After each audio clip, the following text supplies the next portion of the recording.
निधी मंजूर केला, त्याचं टेंडरही झालं, आज त्याचं भूमिपूजनही झालं. दुसरं, आपल्या भीमनगर नगराच्या अंतर्गत जो आता आपण रस्त्यानं आलो, त्या रस्त्यात पावसाळ्यात काय अवस्था होत असेल हे बाब मनामध्ये ठेवून आपण त्या रस्त्यासाठी एक 5 लाख रुपयाचा काँक्रीटचा रस्ता मंजूर केला.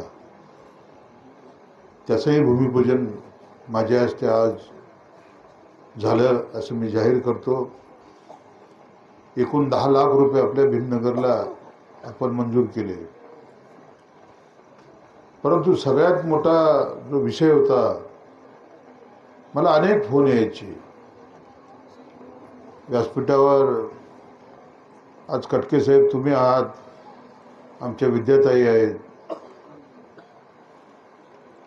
आमचे दावणे साहेब आहेत, माझे मित्र महेश धुमाळ आहेत,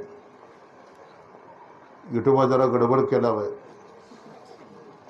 विठोबा आहे, हे सगळे विधानसभेला माझ्याबरोबर होते. कारण तब्बल 40 वर्षाच्या सत्तेला सुरुंग लावणं हे खायचं काम नव्हतं. दादागिरी, दडपशाही, तानाशाही आणि झुंडशाही गाडायची हा एक विचार आम्ही मनामध्ये घेतला. 19ला सुरुवात केली आणि 24ला हा अनगरचा राक्षस गाडायचं काम या तुमच्या राजू खरेने केलं. बांधवांनी एक गोष्ट इथं प्रकर्षाने जाणवत होती, ती म्हणजे ज्यावेळेला मी महापुरामध्ये आपल्याला भेटायला आलो होतो, शेवटचं गाव नरखेडच्या पलीकडे असणारा देगाव, देगावच्याही पलीकडे एक वस्ती आहे, जाधव वस्ती, आणि त्या जाधव वस्तीपासून वैरा बार्शी तालुक्यात आलो होतो. त्या जाधव वस्तीपासून ते शेवटचं आपलं गाव, या गावापर्यंत ज्या वेळेला मी पूर परिस्थितीमध्ये फिरत होतो, इकडं शिंगोली तरड गावाकडं माझा एक राऊंड झाला. त्यावेळी ह्या ब्रिजवरती मला मीडियाने विचारलं होतं, गावकऱ्याने तर विचारलं, आज नुकते कटके साहेब माझा समाज आहे म्हणून नाही, आता गावाने विचारलं, आजूबाजूच्याही गावाने विचारलं की आमदार साहेब या ब्रिजला ही लोखंडाची जी ग्रिल आहे ती ग्रिल कधी बसवणार. पूर परिस्थिती होती, लोकांच्या भावनेचा उद्रेक होता. त्यानंतर कित्येक वाहनं ही ती बॅरिकेटिंग नसल्यामुळं लोखंडाची टाम्पो खाली पडले, कित्येक ॲक्सिडेंट झाले. मला रत्नदीप बऱ्याच वेळेला फोन करायचा, विद्याताई मला फोन करायच्या की भाऊ काही करून ही बॅरिकेटिंग म्हणजे ही लोखंडाची जी पुलाच्या बाजूचे 2 कठडे, हे कठडे झाले पाहिजे. पूर आला तर पूर काय असा पूर नव्हता, गेल्या 100 वर्षामध्ये असा कधीही मोहोळ तालुक्यानं पूर बघितला नव्हता. इतका महाभयंकर असा तो पूर होता. जवळजवळ मोहोळ तालुक्यातली 35 ते 40 गावं त्या पुराच्या वेढ्यामध्ये वेढली गेली होती. लोकांची शेतं गेली, लोकांची घरं गेली, लोकांच्या जमिनी गेल्या, लोकांची जनावरं गेली, जनावरच नाही तर लोकांचे तबेले जनावरांचे गोटेच्या गोटे वाहून गेले. असं नुकसान कधीच झालं नाही. त्याही परिस्थितीमध्ये एक जागरूक लोकप्रतिनिधी म्हणून तुम्ही निवडून दिलेला आमदार हा तुमच्यासाठी त्या शेवटच्या टोकापासून उमेशदादा माझ्याबरोबर होते आणि इकडे शेवटच्या टोकापर्यंत त्या 35-40 गावामध्ये फिरण्याचं काम आम्ही करत होतो. लोकांना धीर देण्याचं काम आम्ही करत होतो. विशेष करून या भागामध्ये माझ्या सौभाग्य होते, माझी पत्नी तृप्ती खरे या जातीने फिरत होत्या. इथल्या कित्येक आया बहिणींची भेट त्यावेळेला पूर परिस्थिती तिची झाली. विरवडे असेल, तरडगाव असेल, शिंगोली असेल, ती लोकांच्या जेवणाची काळजी घेत होती. जितकं शक्य तेवढं जेवण आपल्याकडून त्या लोकांना गेलं पाहिजे. नवरात्रासारखा उपवास होता, त्या उपवासामध्ये महिलांना फळं दिली पाहिजेत. ती फळांसाठी टेम्पोचे टेम्पो भरून फळं ती गावांना शेवटच्या जितकं शक्य आहे तेवढं लोकांना पोच करण्याचं काम करत होती. पिण्याचं पाणी मिळत नाही, ते पिण्याच्या पाण्यासाठी तिथं पाणी पोचलं पाहिजे म्हणून पाण्याची व्यवस्था करत होती. आणि कटके साहेब मला दिवसात 50 फोन ती करायची, कारण मी त्या पूर परिस्थितीमध्ये फिरत असायचो. मला म्हणायची की जनावराला चारा नाही, तो चाऱ्याचा प्रश्न मिटवा. हे सगळं बघत असताना या भागातल्या जनावराला चारा सुद्धा पोच करण्याचं काम आपण करत होतो. कारण तुमच्या सुखदुःखामध्ये जर सहभागी होणारा आमदार नसेल तर तो आमदार काय कामाचा. आणि कटके साहेब, मी तुम्हाला सांगतो, 20 नोव्हेंबरला मतदान झालं आणि 23 नोव्हेंबरला निकाल झाला. महेशराव माझ्याबरोबर होते, राहुल माझ्याबरोबर होता, विठोबा माझ्याबरोबर होता, आपण कटके साहेब होता. हा माझा भोळा भावडा समाज रस्त्यावरती उतरला होता. आणि 20 नोव्हेंबरला मतदान झालं. दादागिरी, दडपशाही, तानाशाही आणि झुंडशाही काढून या मोहोळच्या जनतेनं स्वातंत्र्याची पहाट पाहिली. आणि 23 तारखेला तब्बल 31,000 मतांनी एक टांगेवाल्याचा मुलगा महाराष्ट्राच्या विधानसभेत आमदार म्हणून निवडून गेला.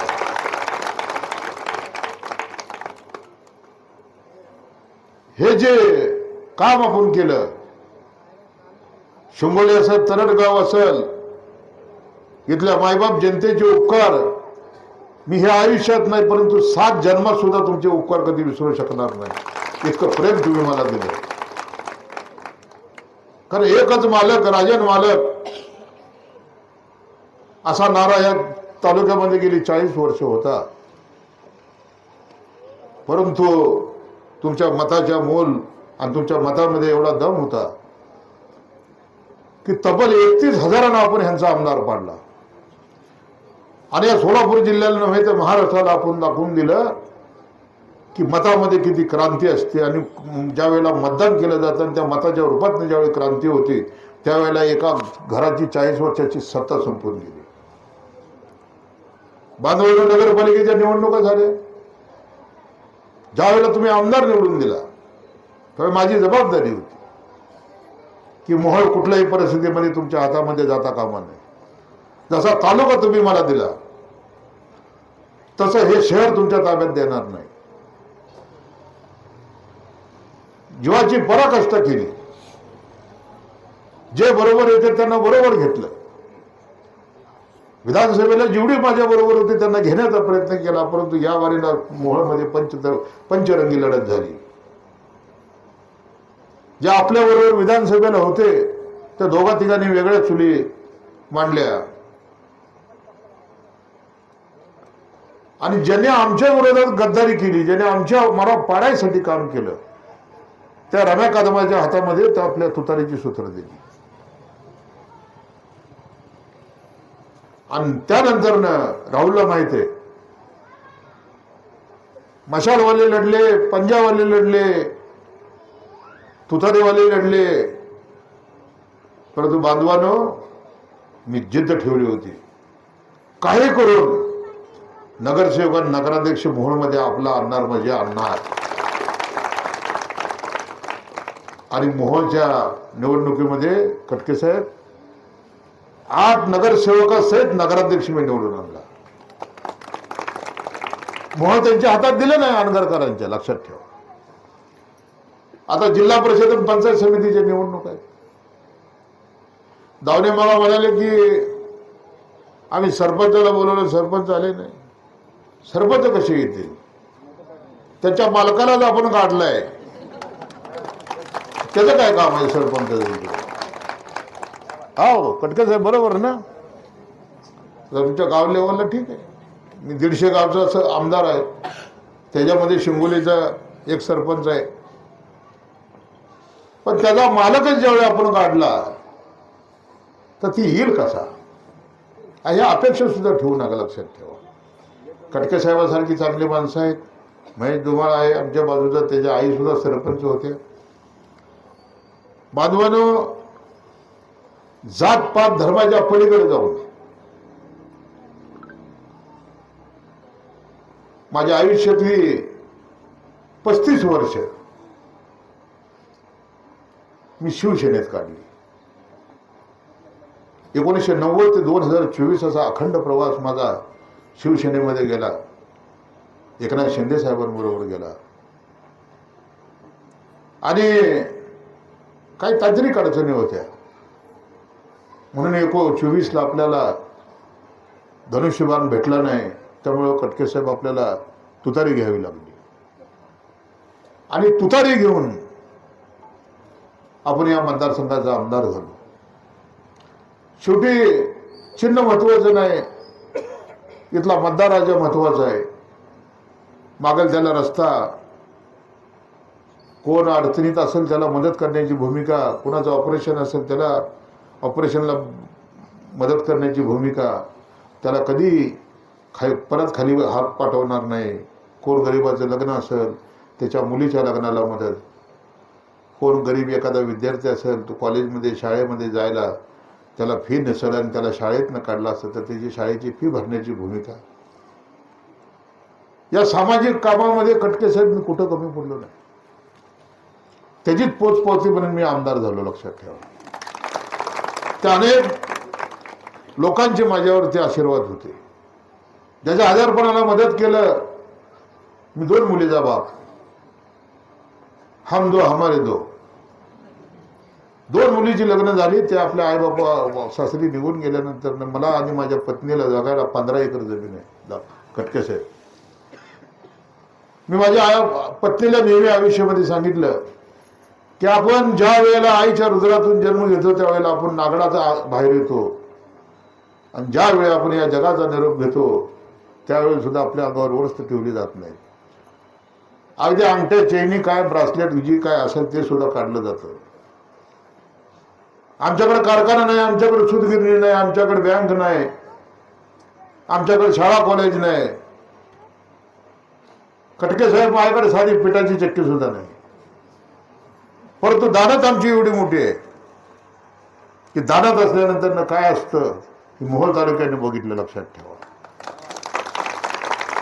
आणि यांच्याकडे सगळं काय आहे. ह्यांच्याकडे कारखाना आहे, यांच्याकडे बँक आहे, यांच्याकडे नक्षत्रासारख्या दारूच्या फॅक्टरी आहेत, ह्यांच्याकडे काय तुमचे काय काटा मारते, शाळा आहे, कॉलेज आहे, हॉस्टेल आहे. पण हॉस्टेल बंद पडलं आहे, त्यामुळे तिथं हॉस्टेलला मुली कुठं राहिल्या नाही. त्या अनगरमध्ये, या तालुक्यामध्ये आया बहिणी सुद्धा सुरक्षित नव्हत्या, अशी परिस्थिती होती. आणि मग काय नेणार आहात तुम्ही आयुष्यामध्ये बरोबर? ज्यावेळी तुम्ही या जगाचा निरोप घेता त्यावेळेला काय येणार आहे तुमच्या बरोबर? जे येईल ते तुमचं नाव येईल. कटके साहेब, माझ्याकडे कधी बी तुम्ही या. कीर्तनकार महाराज बसलेले, महाराज तुम्ही बी या. पंढरपूर सारख्या वैकुंठवासी पंढरी नगरीमध्ये माझा जन्म झाला. टाळ मृदंगाच्या गजरामध्ये दुमदुम दिली ही पंढरी. लहानपणापासून मी ह्या पांडुरंगाचा नसीब असा भक्त. कित्येक वारकरी, तुम्ही आषाढीला माझ्याकडे जर आला तर किमान 2 ते 2.5 हजार वारकरी हे माझ्या घरी मुक्कामी असतात. जशी पुरामध्ये माझी बायको तुमच्यासाठी पळत होती तशी ते आषाढी एकादशीमध्ये आपल्या घरी आलेल्या वारकऱ्याला 18 पगड जातीचा तो वारकरी असतो. वारकरी संप्रदायामध्ये जात पात याला महत्व नसते. वारकरी हीच सगळ्यात मोठी जात असते. बरोबर महाराज? आणि 2-2.5 हजार वारकरी आपल्या घरी 3-4 दिवस राहतात. त्यांचं भजन होतं, त्यांचं कीर्तन होतं. टाळ मृदंगाच्या नादामध्ये पंढरी सारी सजून गेलेली असते. तसं आपलं गोपाळपूरचं फार्म हाऊस ही सजून गेलेलं असतं. आणि मग बांधवांनो, तुम्ही त्या आमदाराच्या कार्यालयात गेला, तिथं भांडला की 10% मुळे सगळं गडबड झाली, जीएसटी मुळे गडबड झाली, आणि 10 लाखावरनं तुमची गाडी 7.5 लाखावर आली. पण एक लक्षात ठेवा, माझ्या फार्म हाऊसवर जर कधी तुम्ही आला तर एक ठेकेदार दिसणार नाही. ह्या पत्रकार वाढवांना विचार, एक ठेकेदार तुम्हाला दिसणार नाही. महेश धुमाळ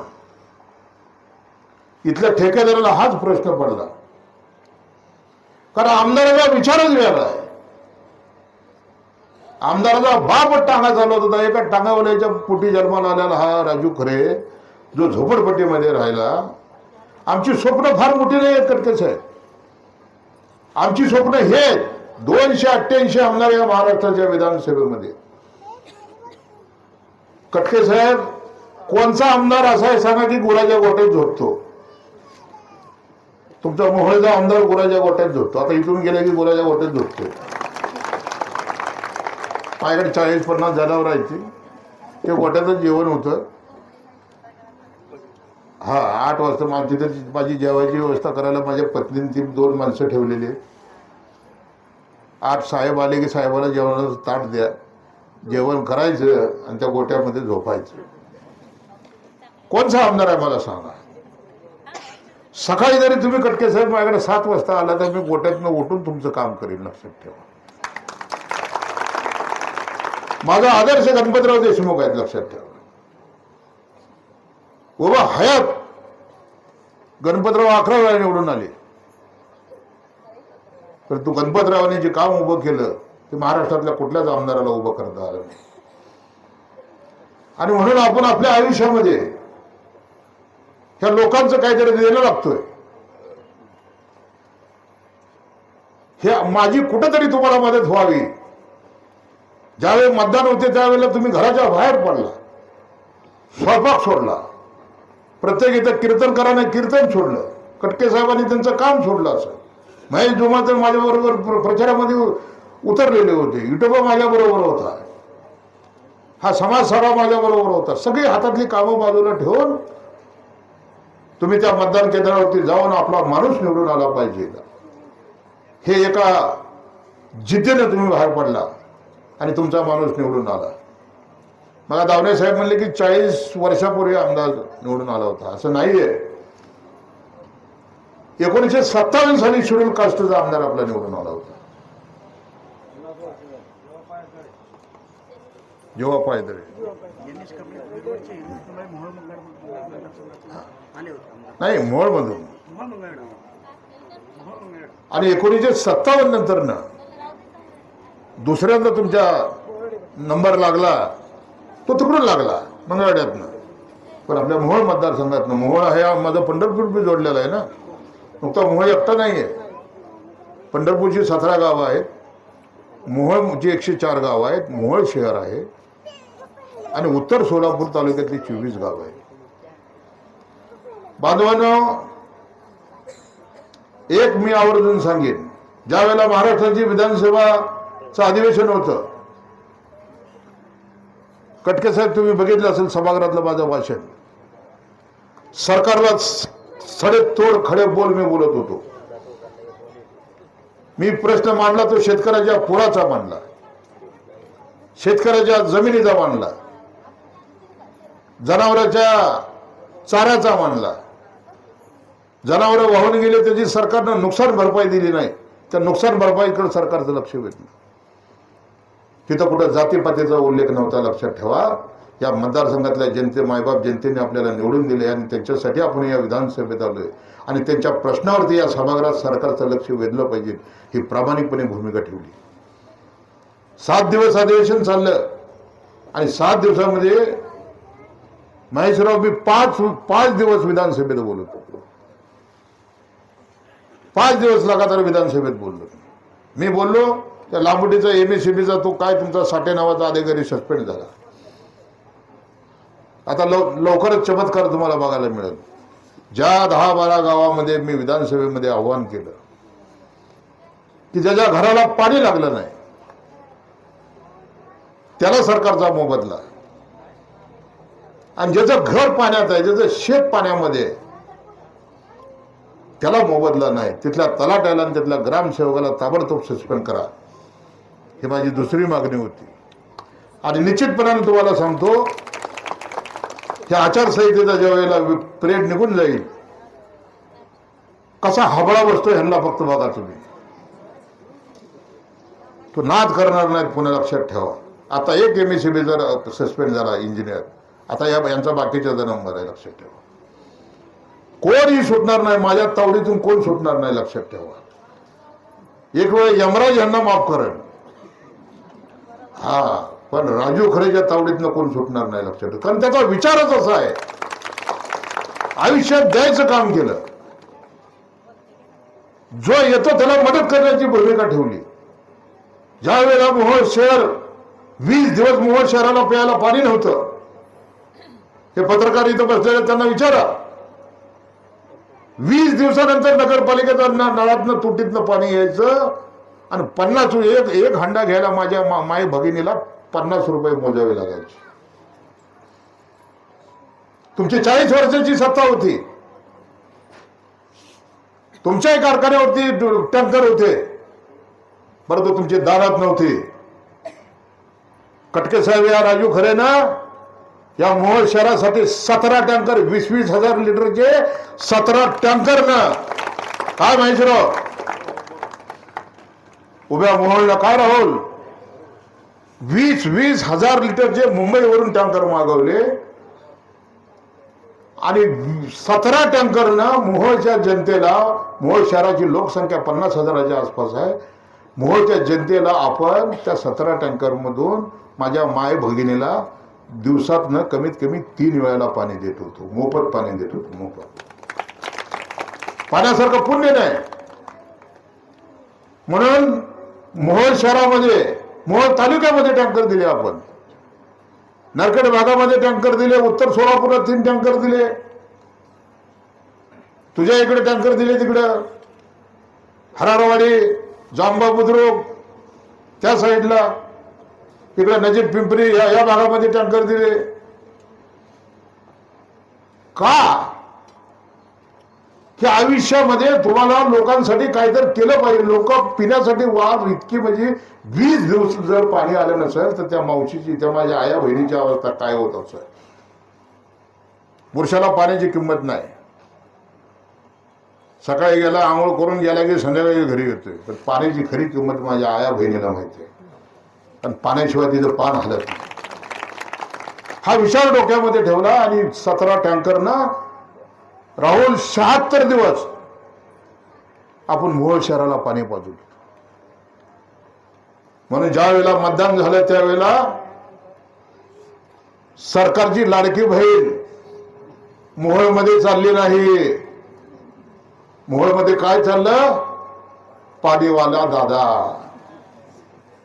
का त्या टँकरवरती माझा हात जोडलेला फोटो होता. ती माझी माता भगिनी जेव्हा मतदान केंद्रावर गेली, तिनं पहिलं बटन दाबलं, तुतारी. आणि कटके साहेब 15,000पैकी मला 12,500 मतदान पडलं मोहोळ शहरातनं. किती? 12,500. आणि 2,500 ती मान्या आणि बाकीची कोण कोण औषध उभारलेली होती, ती त्या 2,500. मग त्या 12,500 18 पगड जातीची माणसं होती. ज्या आया बहिणी माझ्या होत्या त्या नुकत्या आपल्या जातीच्या नव्हत्या. जी गरज भागवली होती की हा दादा आमचा पाणीवाला आहे, मग ती महाराजची असेल, मांगाची असेल, समाराची असेल, मराठ्याची असेल, लिंगायत असेल, वाणी असेल, ब्राह्मण असेल, तिने जाणीव ठेवली की आमच्यासाठी दादा 76 दिवस पाणी पाजत होता. या निवडणुकीत कसल्याही परिस्थितीत आमचा दादा पडला नाही पाहिजे. दादाला मतदान जर केलं तर समोरच्याला पाणी पाजलं जाईल. म्हणून माझ्या सगळ्या लाडक्या बहिणीने मला प्रचंड अशा मताने निवडून दिलं. ज्यावेळी तुम्ही लोकांसाठी काम करता, नगरपालिकेच्या निवडणुकीला तीच भूमिका झाली कटके साहेब. जर 2-4 जण माझ्या बरोबर आले असतील तर कमीत कमी 16 ते 18 नगरसेवक म्हणजे तुम्हाला आपण निवडून आणले असते. पण आता करायचं काय? कमळाबाईनं असं काय त्यांना औषध दिलं होतं? तुतारी नाचायला लागली, मशाल पेटायला लागली. आणि या परिणितीताई आपल्या शिंदेच्या हाताचा पंजा 10 ठिकाणी उभारला, दुसऱ्या 10 ठिकाणी काही उमेदवारच मिळाले नाहीत, तुतारी 10 ठिकाणी उभारली. आणि ह्या परिस्थितीमध्ये सुद्धा तुमच्या राजू खरेनं मोहचा नगराध्यक्ष आपल्या विचाराचा निवडून आणला. आता जिल्हा परिषद आणि पंचायत समितीच्या निवडणूक आहेत. तुम्ही जाताना घरी काय घेऊन जायचं आणि मी जाताना घरी घेऊन काय जायचं? मी माझी बांधिलकी तुमच्याशी, माझी बांधिलकी या गावाची, तरडगाव असेल, शिंगोली असेल. मला आता मग कटके साहेब तुम्ही सांगितलं की मशानभूमीचा एक असा प्रश्न आहे. मशानभूमीच्या संदर्भामध्ये आपण कलेक्टर खूप चांगले आहेत, लक्षात ठेवा. ज्यावेळेला या ब्रिजचा प्रश्न आला तेव्हा मी कलेक्टर साहेबाला विनंती केली, साहेब नॅशनल हायवे म्हणते पीडब्ल्यूडी कडे आहे, पीडब्ल्यूडी म्हणते नॅशनल हायवेकडे आहे. आपण नॅशनल हायवेलाही बोलवा, आपण पीडब्ल्यूडीलाही बोलवा, आपण परिवहन खात्यालाही बोलवा. कलेक्टर साहेबाने माझ्या मागणीनुसार ताबडतोब बैठक घेतली. राहुल, मी स्वतः 2 वेळेला कलेक्टर साहेबाकडे गेलो, कारण हे किचकट काम होतं. ह्या ब्रिज जे होतं ना, इतकं किचकट काम होतं माझ्यासाठी. आणि मला सारखी त्या रत्नदीप फोन करायचा, आमच्या त्या विद्याताई फोन करायच्या. ह्यांचा पाठपुरावा प्रचंड मोठ्या प्रमाणामध्ये होता की दादा काही करून आमदार साहेब ही वरनं ज्या वाहनं खाली पडायला लागलेली आहेत त्यापासून माणूस आपला वाचला पाहिजे. आता उद्या सरपंच जर रात्रीचा रस्त्याने गेला आणि त्याला जर कठाडा दिसला नाही आणि वरनं खाली पडला, काय करायचं आता मला सांगा बरं. हा, मग उद्या त्याला असं दिसेल की आमदार साहेबांनी यायला पहिल्यांदा ती कठडा पूर्ण बांधून घेतला त्याच्यामुळे मी वाचलो. पैसे कमी लागतात, भले त्याला 10 लाख रुपये लागले असते, पण त्या कामाला जी अडचण होती ती अडचण फार मोठी होती. मी ह्या रस्त्याने 4 वेळेला 5 वेळेला गेलो. मला बाकी काही सांगू नका, नॅशनल हायवे असेल, पीडब्ल्यूडी असेल, सगळ्याला धारेवर धरलं. कलेक्टर साहेबाकडे गेलो, ते परिवहन खात्याला बोलवलं, ते आरटीओला बोलवलं. बाकी काय चालणार नाही म्हणलं माझ्यापाशी. हे काम माझं झालं पाहिजे. आणि ते कामाचा नारळ आज फोडला.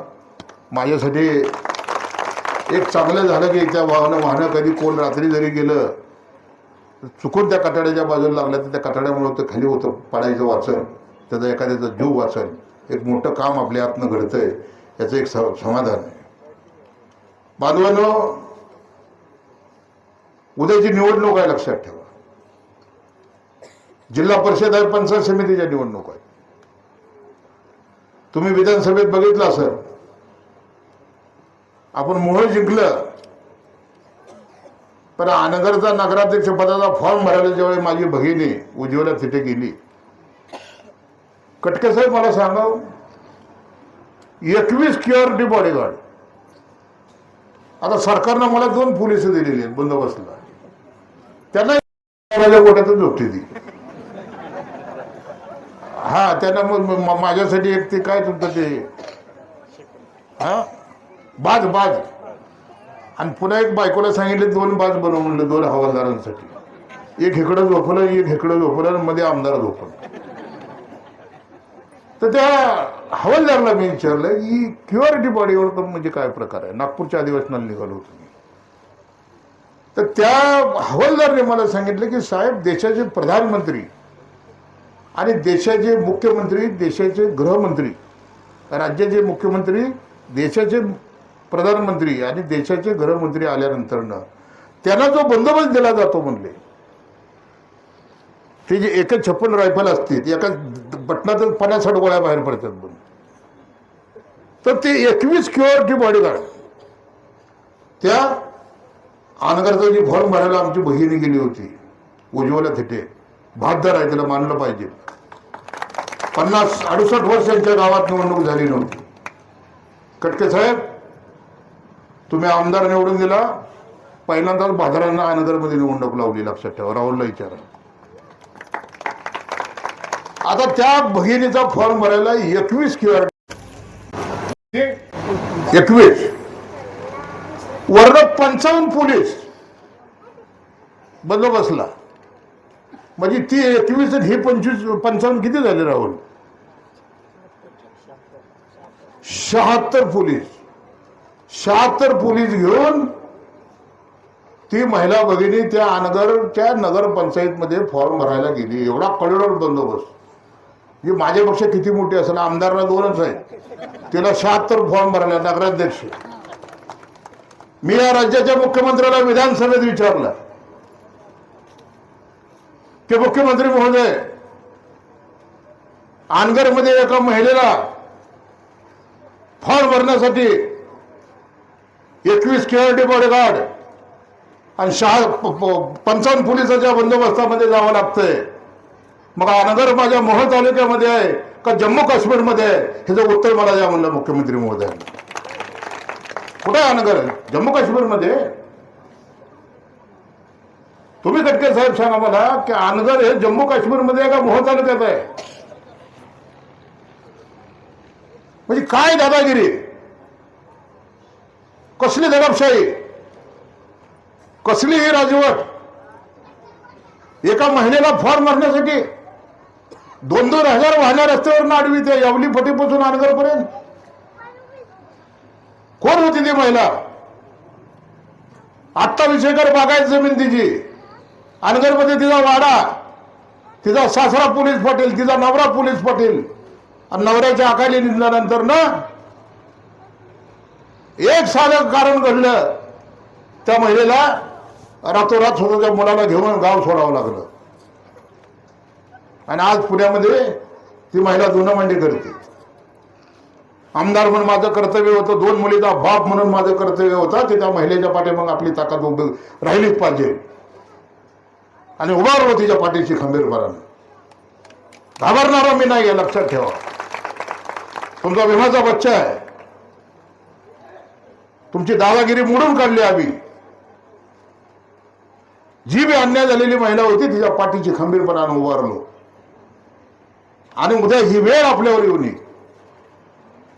याने जनावरांचा बाजार मोहळचा नेला अनगरला. यांनी सब रजिस्टर ऑफिस अनगरला नेलं. याने या मोहळचं तहसील कार्यालय हे सुद्धा कटके साहेब अनगरला नेलं. लक्षात ठेवा. पण नीती एवढी जबरदस्त आहे, लक्षात ठेवा, की नीतीला हे मान्य नव्हतं. मुख्यमंत्री एकनाथ शिंदेनी स्थगिती दिली. ह्यांनी रात्री अजित पवारांना घेऊन गेले मुख्यमंत्र्याकडे. बोले आम्ही कार्यालय मंजूर केलं, आमच्या आमदारांना मंजूर केलं. मुख्यमंत्र्यांनी लिहिलं होतं सकाळी, एकनाथ शिंदे साहेबांनी, मी होतो बरोबर, माझ्यावर सगळं शिष्टमंडळ होतं. अनगर अप्पर कार्यालयाला तात्पुरती स्थगिती. मी म्हणलं मुख्यमंत्री महोदयांना, कारण मी 35 वर्ष शिंदे साहेबांबरोबर आहे. वयाच्या 15व्या वर्षापासून आज 50 वर्ष माझं चालू आहे. उभी हयात 35 वर्ष एकनाथ शिंदेबरोबर घालवली मी. त्यांचा माझ्यावरती विश्वास होता. त्यांना सांगितलं की साहेब, फेर संरक्षणचा अहवाल सादर करा. स्थगिती द्या, पण फेर संरक्षणचा अहवाल सादर करा, म्हणजे इथला तहसीलदार, इथला प्रांत ताबडतोब सस्पेंड झाला पाहिजे. रात्रीत गेले. अजित पवारांना घेऊन गेले. आणि अजित पवारांना घेऊन गेल्यानंतर ना म्हणजे आम्ही या सरकारमधून बाहेर पडू. अरे आम्ही सत्तेमध्ये आहेत मुख्यमंत्री महोदय, असं कसं काय करताय तुम्ही? आमच्या आमदारांना मंजूर केलेलं कार्यालय तुम्ही स्थगिती देता त्याला. ज्यावेळी सरकारमधून बाहेर पडतो असा अजितदादाचा इशारा आल्यानंतर एकनाथ शिंदे साहेब 2 पावलं मागं आले. रात्री 10 वाजता स्थगिती उठवली. दुसऱ्या दिवशी 2:30 वाजता मी ठाण्यात भेटलो. माझ्यावर आमदार भरतशेठ गोगावले, आता जे मंत्री आहेत त्यावेळी ते आमदार होते महाडचे. मी म्हटलं साहेब काय झालं? आपण सकाळी स्थगिती दिली आणि रात्री स्थगिती उठवली. मग आम्हाला कटके साहेब सांगितले की अजितदादा रात्री आले होते, ते 2 आमदार बी आले होते म्हणले, तो माने आणि तो पाटील माझे आमदार. माझा नाही इलाज झाला. त्यावेळेला आम्ही ठरवलं की साहेब तुम्हाला त्रास देणार नाही, तुमच्या अडचण आम्ही समजू शकतो, पण जनतेच्या न्यायालयात जाऊ आम्ही. आणि जनतेच्या न्यायालयामध्ये जाऊन या अनगर अप्पर कार्यालयाचा म्हणलं आम्ही जोगवा मागू म्हणला. मताच्या रूपाने जोगवा मागितला आणि जनतेने असा जोगवा दिला की तुमची परडी फुटलीच. असा जोगवा दिला आणि 31,000ने तुमचा आमदार निवडून गेला. हे दादागिरी चालत नाही, लक्षात ठेवा. त्यामुळे उद्याची जिल्हा परिषद असेल, उद्याची पंचायत समिती असेल, मी रत्नदीप असाल, दावणेसाहेब आपण असाल, आपल्यामधलं एक मत फुटता कामा नये, लक्षात ठेवा. कारण येणारा काळ कसा आहे बघा. पहिल्यांदा हे शेतकरी कामगार पक्षात होते खटके साहेब, नंतर हे शेतकरी कामगार पक्षातनं कुठे गेले, काँग्रेस पक्षात गेले. काँग्रेस पक्षामध्ये थोडे दिवस राहिल्यानंतर हे एकसंघ राष्ट्रवादी, नंतर हे काँग्रेस सोडून राष्ट्रवादीत गेले. राष्ट्रवादीमध्ये दोन ज्यावेळी तुकडे झाले त्यावेळी ह्यांनी पवार साहेबाला सोडलं आणि अजितदादाच्या मागे गेले. ज्यावेळेला आपण 20 नोव्हेंबरला मतदान झालं, 23 नोव्हेंबरला विठोबा ह्यांना चारी मुंडे चित केला, त्यावेळेला यांचा आमदार पडल्यानंतर एका कामाच्या निमित्तानं हे अजित पवारांकडे गेले. काय काम होतं? मला पंढरपूरच्या विठ्ठल सहकारी साखर कारखान्याला 300 कोटी रुपयाचं कर्ज दिले. पंढरपूरच्या चंद्रभागा सहकारी साखर कारखान्याला तुम्ही 250 कोटीचं कर्ज दिले. मोहोळच्या आपल्या पोळीच्या भीमा सहकारी साखर कारखान्याला तुम्ही 218 कोटीचं कर्ज दिले. म्हणजे सहकारी साखर कारखान्याचं बी दुखणं एकच आहे आणि खाजगी कारखान्याचं बी दुखणं एकच आहे. कटके साहेब दादा म्हणले काय? म्हणले आमच्या अनगरच्या कारखान्याला 250 कोटी रुपये द्या म्हणले. त्यावेळी अजितदादाने दम दिला, कडा भाषेत सांगितलं, अरे तुला साधा आमदार निवडून आणता आला ना, 250 कोटी रुपयाचा कर्ज कारखान्याला मागायला आलाय म्हणजे. कटके साहेब जड अंतकरणानं जड पावलाने अजितदादाच्या केबिनच्या बाहेर जेव्हा हे पडले तेव्हा ह्यांच्याबरोबर उत्तरचा दिलीप माने होता, ह्यांच्याबरोबर माझ्या पंढरपूरचा परिचारक होता, हासापुरे होता, राहुल. ही 10-12 जण जी जिल्हा मध्यवर्ती बँकेचा जे घोटाळा केला होता ना, ते सगळे घोटाळ्या बाजारावर केस चालू आहे बघ. आणि त्या संदर्भात हे अजितदादाकडे गेले होते, कारण सहकार खातं त्यांच्याकडे, आणि तिथे ह्यांनी कारखान्याला कर्ज मागितलं. ज्यावेळी दादाने कड्या भाषेत सांगितलं, अरे तुला आमदार निवडून आणता आलं नाही, कर्ज 250 कोटी रुपये कर्ज मागतोय काय म्हणला. महेशराव केबिनच्या बाहेर आल्यानंतर आपल्या 2 युवराजाला घेऊन हे महाशय म्हणले, आता दादा पुसले, आपली पद संपली, आता पुढच्या दारात जाऊ, म्हणजे पुढच्या पक्षात जाऊ. मग शेकाप झाला, काँग्रेस झाला, राष्ट्रवादी झाला. मग कुठे गेले राहुले? कमळाबाईच्या लगेच काकाला बसले. कारण त्यांची बी अवस्था इतकी विचित्र की 50 वर्षात कमळच फुललं नाही मोहोळ तालुक्यात. त्यांनी त्या अनगरची गटर गंगा बघितली आणि त्या गटर गंगेत ही कमळ फुलेल म्हणून त्यांना घेतलं. आपण नगरपालिका जिंकली राहू, आपण विधानसभा जिंकली. ज्या वेळेला जिल्हा परिषद आणि पंचायत समितीच्या निवडणुकीत तुम्ही सगळी साथ देचाल, आपल्या जिल्हा परिषदेचा सदस्य आपला निवडून येईल, पंचायत समितीचा सदस्य आपला निवडून येईल. मी आज सांगतो कटके साहेब, जिल्हा परिषद आणि पंचायत समितीमध्ये यांचा दारुण पराभव झाल्यानंतर ना हे थरक अमेरिकेमध्ये जातील, अमेरिकेच्या राष्ट्राध्यक्ष ट्रम्पला भेटतील आणि ट्रम्पला म्हणतील की आता आम्ही भाजप सोडून तुमच्या पक्षात येतो.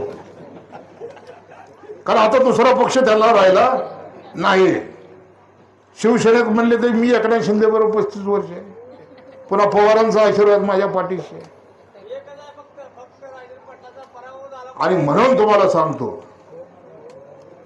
ही लढाई मोठी आहे. विकास कामं होती, विकास कामाच्या बाबतीमध्ये आपण कुठेच कमी पडणार नाही. भीमनगर असेल, कोरवली असेल, तरडगाव असेल, मी या सभेच्या निमित्तानं आश्वासन देतो, कटके साहेब तुमच्याही मशानभूमीचा प्रश्न आचारसंहिता झाल्या ताबडतोब मशानभूमीचा प्रश्न कोरवलीचा सोडवला जाईल, त्याचाही नारळ फोडण्यासाठी मी येईल, लक्षात ठेवा. कारण आयुष्याचं शेवटचं ठिकाण आहे ते. तुम्हाला बी जायचं आणि मला बी जायचं, लक्षात ठेवा. आणि सगळ्यालाच तिथे जायचं आहे, कारण जीवनाचं शेवटचं ठिकाण आहे ते. आणि आज अशी भयानक अवस्था झाली की मशानभूमीच वाहून गेली.